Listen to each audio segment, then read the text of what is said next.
Pernahkah kamu mencintai seseorang sampai kamu rela menunggu, bahkan setelah mati, di tepi sungai Pera, Kanong? Ada kisah tentang seorang istri yang berjanji tak akan meninggalkan suaminya. Janji yang ia tepati, meski napasnya sudah terhenti. Inilah kisah Nangnak, cinta yang begitu tulus. Olas everybody, kembali lagi sama aku. Kali ini aku mengajak kalian tur folklore ke negara Thailand. Urban legend ini sangat populer bahkan menjadi top 10 urban legend dunia loh. Begini ceritanya. Kadang hidup itu terasa sempurna sebelum badai datang. Begitulah hidup Mak dan Nak di pinggiran sungai Parakanong. Rumah mereka kecil, tapi selalu hangat. Setiap pagi Nak menyiapkan nasi hangat. Dan Mak akan duduk di tangga bambu sambil melihat kabut menari di atas air sungai. Jangan lama di sungai, nanti masuk angin, kata Nak sambil tertawa kecil. Mak membalas dengan senyum yang seolah berkata, kalaupun dunia dingin, senyummu sudah cukup menghangatkanku. Namun, masa damai itu tak lama. Surat panggilan perang datang. Wajah Nak langsung pucat. Ia sedang mengandung 7 bulan. Dan bayinya bisa lahir kapan saja. Mak, kalau aku pergi, kamu janji tunggu aku ya. Janji. Tapi kamu juga harus janji pulang. Mereka saling menggenggam tangan, seperti berusaha menahan waktu agar tak bergerak. Tapi perang tak bisa ditolak. Hari itu, saat Muk melangkah ke perahu tentara, Nak berdiri di tepi sungai. Angin membawa suaranya pelan. Aku akan menunggu di rumah Mak, apapun yang terjadi. Dan sungai itu menjadi saksi janji, dua hati yang menolak berpisah. Hari-hari tanpa Mak terasa panjang. Nak hidup sendiri di rumah kecil mereka, di tepi sungai Pera Kanong. Setiap pagi ia menatap aliran air yang perlahan membawa bayangan pepohonan. Berharap suatu hari akan ada perahu kecil muncul dengan sosok Mak berdiri di atasnya. Tapi yang datang hanya kabut dan sunyi. Bulan berganti, perutnya semakin besar. Tetangga sesekali datang membantu. Tapi makin lama makin jarang. Entah karena takut atau karena sudah lelah menenangkan Nak yang setiap malam berbicara sendiri sambil memegang kain selendang. Sedikit lagi Nak, begitu katanya. Setiap kali perutnya terasa sakit. Sedikit lagi, nanti Mak pulang. Tapi malam itu datang lebih cepat dari harapan. Langit gelap, angin berdesir membawa hujan deras yang mengguyur rumah mereka. Petir menyambar, suara air sungai terdengar seperti lolongan panjang. Nak mulai merasakan nyeri yang tajam di perutnya. Ia sendirian, tak ada bidan, tak ada tetangga yang berani keluar rumah di malam seburuk itu. Ia berusaha menyalakan lampu minyak, tapi nyalanya redup, hampir padam setiap kali angin menyelinap lewat celah dinding. Nak, kuatlah, bisiknya pada diri sendiri. Suaranya hampir tak terdengar di antara hujan. Ia berbaring di atas tikar, menggigit kain untuk menahan sakit. Di luar, kilat menyorot wajahnya yang pucat, keringat dingin mengalir di pelipisnya. Suara tangisan bayi akhirnya terdengar. Tangisan pertama dan juga terakhir. Nak tersenyum lega, tapi napasnya mulai berat. Ia mencoba menimang bayinya, meski tangannya gemetar. Mak, anak kita lahir, katanya pelan. Lalu pandangannya kabur. Dunia perlahan menjadi samar. Dan dalam detik terakhir hidupnya, Nak masih menatap pintu rumah, seolah yakin suaminya akan muncul kapan saja. Keesokan paginya, rumah itu sunyi. Hujan sudah reda, tapi daun-daun masih basah. Penduduk desa menemukan Nak terbujur kaku. Bayi kecilnya diam di pelukannya. Mereka dikuburkan bersama di pemakaman kecil di belakang desa, di bawah pohon bodi yang rindang. Namun malam berikutnya, seseorang melihat Nak berjalan ke tepi sungai, menggendong bayinya, sambil bersenandung lembut. Lampu di rumahnya yang harusnya padam, tiba-tiba menyala. Dan dari kejauhan, siluet perempuan muda itu tampak seolah masih menunggu seseorang untuk pulang.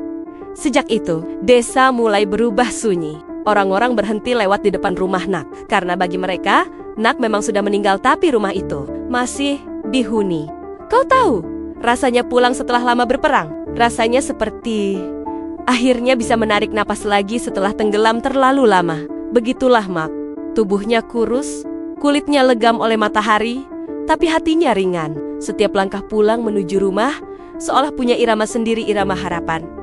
Ia membawa sekantong kecil beras, selembar kain hadiah dari medan perang, dan sebuah pikiran sederhana. Nak pasti menunggu. Jalan menuju sungai Prahanong tampak berbeda. Rumput liar tumbuh tinggi. Beberapa rumah tampak kosong. Tapi begitu rumahnya mulai terlihat di kejauhan, Mak berhenti sejenak. Lampu minyak di dalam rumahnya menyala redup. Padahal malam belum tiba. Aneh, pikirnya. Tapi hatinya malah hangat. Mungkin Nak tahu ia akan pulang. Dan benar saja, begitu ia mengetuk pintu, Suara lembut yang dirindukannya itu terdengar. Mak, pintu terbuka pelan. Dan di sana, Nak berdiri. Wajahnya sama persis seperti yang ia ingat. Lembut, cantik, dan senyum yang bisa melelehkan segala lelah. Aku tahu, kamu pasti pulang, katanya pelan, lalu memeluknya. Mak menangis. Ia peluk Nak erat-erat, mencium rambutnya yang masih harum pandan seperti dulu. Di pelukannya, Nak terasa nyata, hangat, hidup. Di pangkuannya, bayi kecil menangis lembut bayi yang katanya lahir saat ia pergi. Ini anak kita, Mak, namanya Bun. Malam itu, mereka makan bersama. Nak menyiapkan nasi panas dan sambal kesukaan Mak. Semuanya seperti dulu. Terasa tidak ada yang berbeda. Namun besok paginya, Mak mulai merasa ada yang janggal. Saat ia berjalan ke pasar, orang-orang menunduk. Bahkan ada yang kabur melihatnya. Seorang ibu tua menutup pintu dengan tergesa. Anak-anak berlari tanpa menoleh. Ada apa dengan mereka? Tanya Mak saat pulang. Nak hanya tersenyum sambil menatapnya lembut. Mereka cuma iri, Mak. Mereka pikir kita terlalu bahagia. Dan entah kenapa, Mak langsung percaya. Dan tidak mungkin juga ia mencurigai istrinya dengan cinta sedalam itu. Hari-hari berikutnya terasa damai. Tapi terkadang, di malam sunyi, Mak mendengar suara aneh dari dapur, suara benda jatuh. Atau nyanyian lembut yang seakan datang dari tempat yang jauh. Ia ingin bertanya, tapi selalu urung. Hatinya berkata semuanya baik-baik saja, tapi pikirannya mulai ragu. Sampai suatu sore, Nak sedang menumbuk cabai di dapur. Lesung kayu terjatuh dan berguling ke kolong. Tanpa berkata apa-apa, Nak menunduk dan lengannya memanjang. Pelan-pelan menembus lantai bambu untuk mengambilnya. Mak terpaku, napasnya tercekat. Lengan itu bukan lengan manusia. Dan di detik itu juga, seakan semua suara di dunia menghilang. Yang tersisa cuma degup jantung Mak dan senyum lembut Nak yang kini terasa terlalu tenang. Kau pernah punya perasaan aneh, semacam bisikan kecil di kepala yang bilang ada sesuatu yang gak beres, tapi kamu pura-pura gak peduli. Itu yang dirasakan Mak setelah sore itu. Sejak melihat lengan Nak memanjang tak wajar, pikirannya mulai kacau. Tapi setiap kali ia menatap wajah istrinya, semua logika langsung runtuh. Nak masih sama seperti dulu. Dia menyiapkan makanan, menidurkan bayi, tersenyum lembut setiap kali Mak pulang dari ladang. Tapi entah kenapa, senyum itu kini terasa terlalu tenang. Kadang Mak terbangun di tengah malam, mendengar suara lembut Nak bersenandung di ruang depan. Lagu yang sama yang dulu ia nyanyikan untuk menenangkan bayi mereka. Tapi setiap kali Mak mengintip dari celah pintu, tak ada siapa-siapa, hanya ayunan bayi yang masih bergerak pelan. Mak mulai takut, tapi lebih takut lagi untuk percaya. Mungkin aku cuma lelah, katanya pada diri sendiri. Tapi tubuh istrinya semakin pucat. Suaranya makin pelan. Dan mata itu, mata itu sudah tak seperti mata manusia. Kadang, saat Mak menatapnya lama, ada bayangan kabur di balik wajahnya. Seolah ada dua wujud yang menumpuk jadi satu. Sampai suatu pagi, seorang sesepuh desa datang. Wajahnya penuh belas kasihan, tapi sorot matanya tajam. Mak, katanya, Nak sudah tiada. Kami yang menguburkannya waktu kamu masih bertugas. Mak tertawa kecil. Kamu pasti salah. Nak di rumah.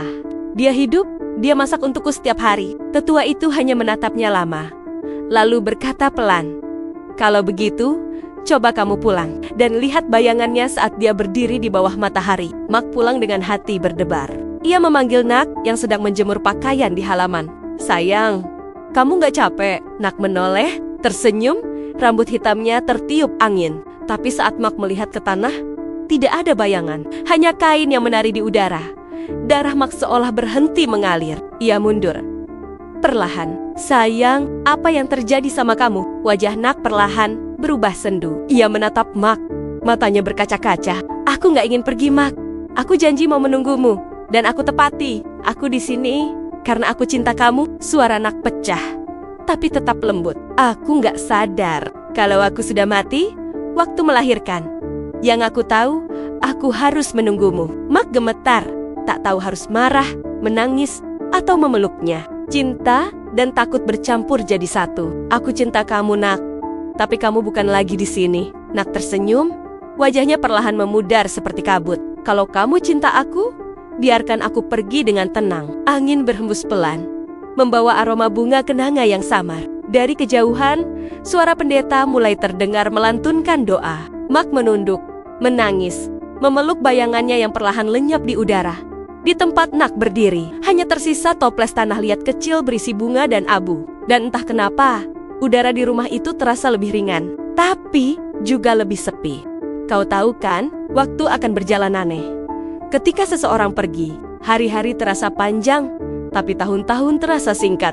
Begitulah hidup Mak setelah kepergian istrinya. Rumahnya di tepi sungai Prahanong kini sepi. Tak ada suara ayunan bayi, tak ada tawa lembut di sore hari. Hanya bunyi jangkrik dan desir angin yang datang dan pergi.